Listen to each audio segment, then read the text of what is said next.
huwezi kwenda dukani ukaomba kununua amani. 9 Disemba watu waliitikia pengine wito wa serikali kusalia majumbani kama mtu hana shughuli ya muhimu ya kufanya. Ile ilikuwa na tafsiri gani? Kwa sababu kitizama namna kauli ilivyotolewa na serikali watu wasalie majumbani na namna watu walivyokuwa, wale ambao walikuwa wanakwenda sasa kwenye shughuli ambako mtu anaamini kwamba hii ni shughuli yangu siwezi kuiacha kwenda, kulikuwa na kama sintofahamu hapo, kuulizana vitambulisho na vitu kama hivyo ambavyo watu wameendelea kukosoa. Ili kuwa na tafsiri gani sasa? Mwananchi anaweza kukosoa kwa sababu labda hajawa shahidi wa madhara. Tarehe 9 ni siku kuu ya taifa letu kuadhimisha uhuru wa taifa letu. Mwaka 1961 taifa letu limepata uhuru.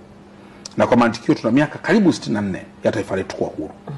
Na kwa mantiki hiyo tarehe 9 ilitoka kauli chini ya waziri mkuu kwa niaba ya Mheshimiwa Rais kwamba watu washerehekee sherehe hizi wakiwa majumbani.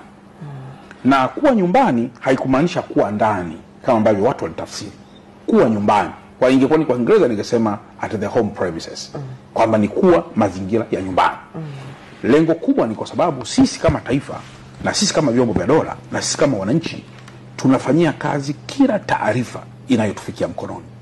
Na unakumbuka kwamba tarehe 9 kwenye mitandao huku ya TikTok wanajadili kwamba tarehe 9 kutakuwa kuna hawa protests ambao wataandamana.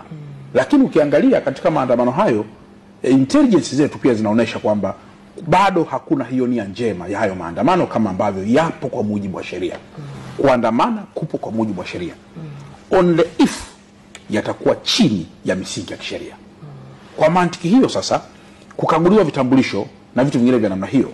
Tena nitoe rai kupitia ITV leo kwamba wananchi wote wenye vitambulisho vyao vya NIDA ambavyo vipo tayari kwenye maofisi mbalimbali ya serikali za mitaa huko kwenye makata wakachukue vitambulisho vyao.